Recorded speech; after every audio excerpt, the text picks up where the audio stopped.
आप सभी को मेरा नमस्कार। आपके नेट सेट के लिए बहुत ही उपयोगी है। तो चलिए हम इसे प्रारंभ करते हैं। बाल गोविंद भगत। जाने वह कौन सी प्रेरणा थी जिसने मेरे ब्राह्मण का गर्वोन्नत सिर उस तेली के निकट झुका दिया था। जब जब वह सामने आता, मैं झुककर उससे राम राम किए बिना नहीं रहता। माना वे मेरे बचपन के दिन थे, किंतु ब्राह्मणता उस समय 16 कला से मुझ पर सवार थी। दोनों शाम संध्या की जाती, गायत्री का जप होता, धूप हवन जलाए जाते, चंदन तिलक किया जाता और इन सारी चेष्टाओं से ब्रह्म को जानकर पक्का ब्राह्मण बनने की कोशिशें होती। ब्रहा जानाति ब्राह्मण। इस ब्राह्मणत्व के जोश में मैंने ऐसे कई ब्राह्मणेतर लोगों का पालागन करना छोड़ दिया था, जिन्हें गांव के नाते बचपन से ही करता आया था। कहाँ मैं और कहाँ हमारे समाज के सबसे नीचे स्तर का ये तेली यह क्यों बरबस मेरे सिर को झुका डालता। तेली जिसका मुंह देखने के बाद यात्रा सफल नहीं होती, ऐसी व्यवस्था दे रखी थी हमारे समाज ने।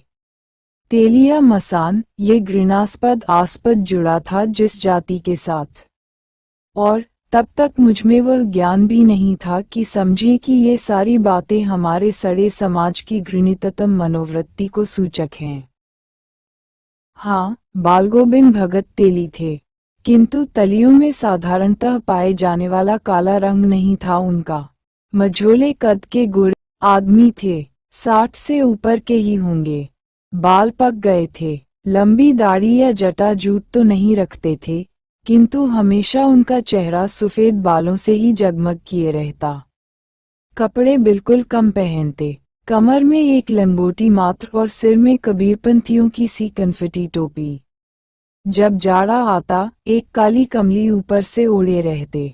मस्तक पर हमेशा चमकता हुआ रामानंदी चंदन, जो नाक के एक छोर से ही औरतों के टीका की तरह शुरू होता। गले में तुलसी की जड़ों की एक बेडौल माला बांधे रहते।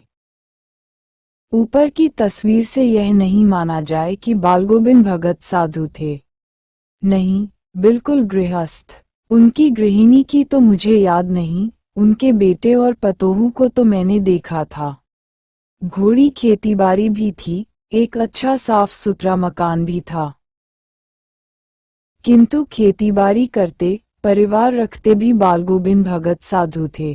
साधु की सब परिभाषाओं में खरे उतरने वाले। कबीर को साहब मानते थे, उन्हीं के गीतों को गाते, उन्हीं के आदेशों पर चलते। कभी झूठ नहीं बोलते, खरा व्यवहार रखते। किसी से भी दो टूक बात करने में संकोच नहीं करते, न किसी से खामखा झगड़ा मोल लेते। किसी की चीज नहीं छूते, न बिना पूछे व्यवहार में लाते। इस नियम को कभी कभी इतनी बारीकी तक ले जाते कि लोगों को कुतूहल होता। कभी वह दूसरे के खेत में शौच के लिए भी नहीं बैठते। वह गृहस्थ थे, लेकिन उनकी सब चीज साहब की थी। जो कुछ खेत में पैदा होता, सिर पर लादकर पहले उसे साहब के दरबार में ले जाते, जो उनके घर से 4 कोस दूर पर था, एक कबीरपंथी मठ से मतलब। वह दरबार में भेंट रूप रख लिया जाकर, प्रसाद रूप में जो उन्हें मिलता, उसे घर लाते और उसी से गुजारा चलाते। इन सब के ऊपर मैं तो मुग्ध था उनके मधुर गान पर, जो सदा सर्वदा ही सुनने को मिलते। कबीर के वे सीधे सादे पद, जो उनके कंठ से निकलकर सजीव हो उठते।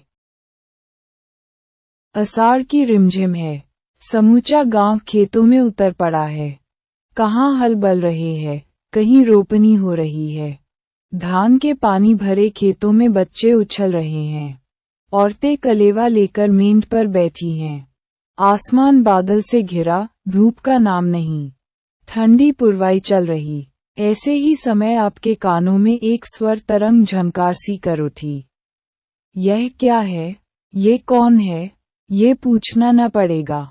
बालगोविंद भगत समूचा शरीर कीचड़ में लिए अपने खेत में रोपनी कर रहे हैं। उनकी अंगुली एक एक धान के पौधे को पंक्तिबद्ध खेत में बिठा रही है। उनका कंठ एक एक शब्द को संगीत के जीने पर चढ़ाकर कुछ को ऊपर स्वर्ग की ओर भेज रहा है और कुछ को इस पृथ्वी की मिट्टी पर खड़े लोगों के कानों की ओर।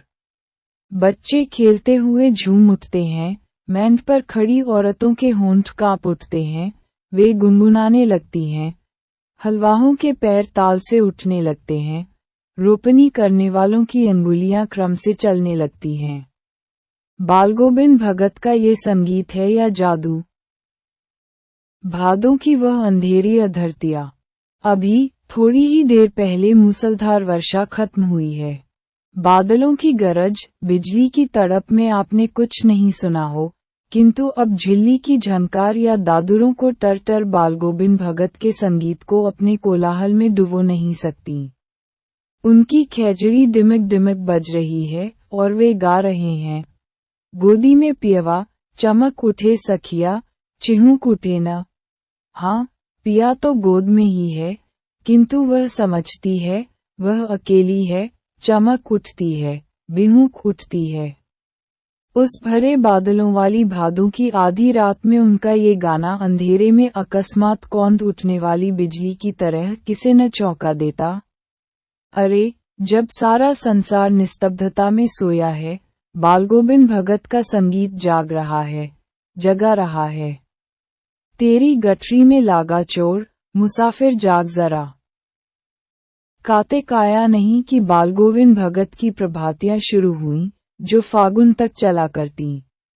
इन दिनों वह सवेरे ही उठते, न जाने किस वक्त जगकर वह नदी स्नान को जाते गांव से 2 मील दूर।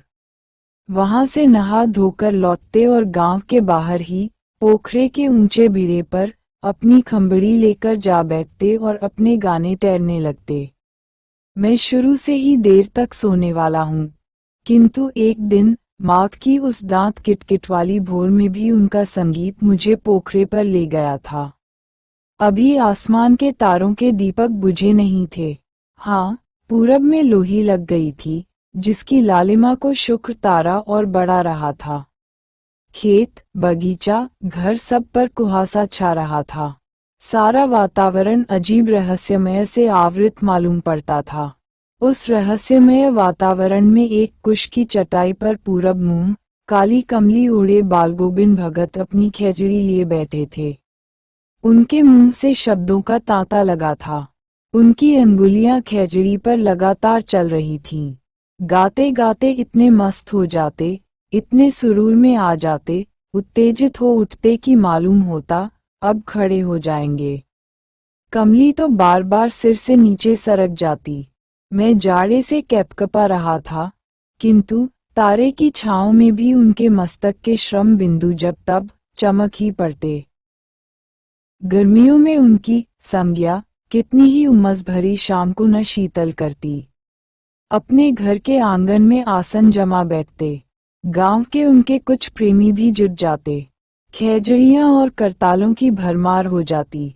एक पद बालगोविंद भगत कह गाते, उनकी प्रेमी मंडली उसे दोहराती, तिहराती।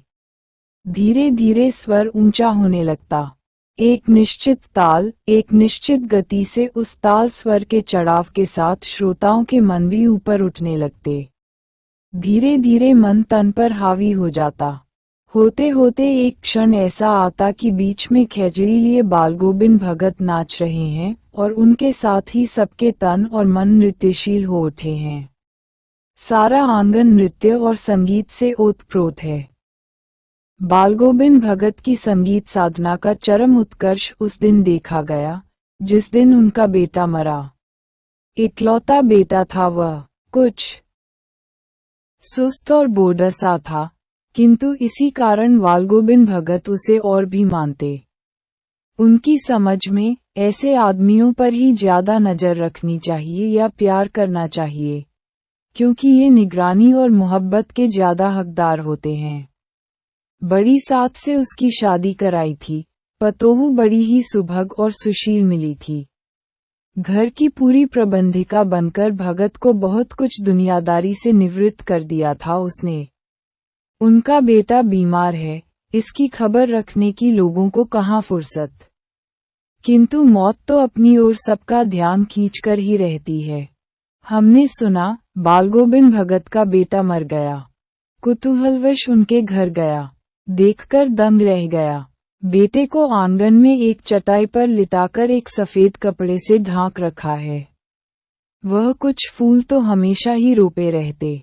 उन फूलों में से कुछ तोड़कर उस पर बिखरा दिए हैं, फूल और तुलसी दल भी। सिरहाने एक चिराग जला रखा है और उसके सामने जमीन पर ही आसन जमाए गीत गाए चले जा रहे हैं। वही पुराना स्वर, वही पुरानी तल्लीनता। घर में पतोहू रो रही है, जिसे गांव की स्त्रियां चुप कराने की कोशिश कर रही हैं। किंतु बालगोविंद भगत गाए जा रहे हैं। हाँ, गाते गाते कभी कभी पतोहू के नजदीक भी जाते और उसे रोने के बदले उत्सव मनाने को कहते। आत्मा परमात्मा के पास चली गई, विरहिणी अपने प्रेमी से जा मिली। भला इससे बढ़कर आनंद की कौन बात। मैं कभी कभी सोचता, ये पागल तो नहीं हो गए। किंतु नहीं, वह जो कुछ कह रहे थे उसमें उनका विश्वास बोल रहा था। वह चरम विश्वास जो हमेशा ही मृत्यु पर विजयी होता आया है। बेटे के क्रिया कर्म में तूल नहीं किया, पतोहू से ही आग दिलाई उसकी। किंतु ज्यों ही श्राद्ध की अवधि पूरी हो गई, पतोहू के भाई को बुलाकर उसके साथ कर दिया, यह आदेश देते हुए कि इसकी दूसरी शादी कर देना। उनकी जाति में पुनर्विवाह कोई नई बात नहीं, किंतु पतोहू का आग्रह था कि वह यहीं रहकर भगत जी की सेवा बंदगी में अपने वैधव्य के दिन गुजार देगी। लेकिन भगत जी का कहना था, नहीं, यह अभी जवान है, वासनाओं पर बरबस काबू रखने की उम्र नहीं है इसकी। मन मतंग है, कहीं इसने गलती से नीच ऊंच में पैर रख दिए तो। नहीं नहीं, तू जा। इधर पतोहू रो रो कर कहती, मैं चली जाऊंगी तो बुढ़ापे में कौन आपके लिए भोजन बनाएगा। बीमार पड़े ती कौन एक चुल्लू पानी भी देगा। मैं पैर पड़ती हूँ, मुझे अपने चरणों से अलग नहीं कीजिए। लेकिन भगत का निर्णय अटल था, तू जा, नहीं तो मैं ही इस घर को छोड़कर चल दूंगा। ये थी उनकी आखिरी दलील और इस दलील के आगे बेचारी की क्या चलती। बालगोविंद भगत की मौत उन्हीं के अनुरूप हुई। वह हर वर्ष गंगा स्नान करने जाते। स्नान पर उतनी आस्था नहीं रखते जितना संत समागम और लोक दर्शन पर। पैदल ही जाते। करीब 30 कीस पर गंगा थी। साधु को संबल लेने का क्या हक, और गृहस्थी किसी से भिक्षा क्यों मांगे। अतः घर से खाकर चलते तो फिर घर पर ही लौटकर खाते। रास्ते भर खैजड़ी बजाते गाते जाते, जहाँ प्यास लगती पानी पी लेते। 4-5 दिन आने जाने में लगते, किंतु इस लंबे उपवास में भी वही मस्ती। अब बुढ़ापा आ गया था, किंतु टेक वही जवानी वाली। इस बार लौटे तो तबीयत कुछ सुस्त थी। खाने पीने के बाद भी तबीयत नहीं सुधरी, थोड़ा बुखार आने लगा। किंतु नेम व्रत तो छोड़ने वाले नहीं थे। वही दोनों जून गीत, स्नान, ध्यान, खेतीबाड़ी देखना। दिन दिन छींचने लगे। लोगों ने नहाने धोने से मना किया, आराम करने को कहा, किंतु हंसकर टालते रहे। उस दिन भी संध्या में गीत गाए, किंतु मालूम होता है जैसे तागा टूट गया हो, माला का एक एक दाना बिखरा हुआ। भोर में लोगों ने गीत नहीं सुना। जाकर देखा तो बालगोविंद भगत नहीं रहे, सिर्फ उनका पंजा पड़ा है। धन्यवाद। नेटसेट जेआईएफ टीजीटी पीजीटी पीजी एवं अन्य सभी प्रतियोगी परीक्षाओं से संबंधित निबंध आप मेरे द्वारा बनाए गए YouTube चैनल हिंदी की दुनिया के माध्यम से आप देख व सुन सकते हैं।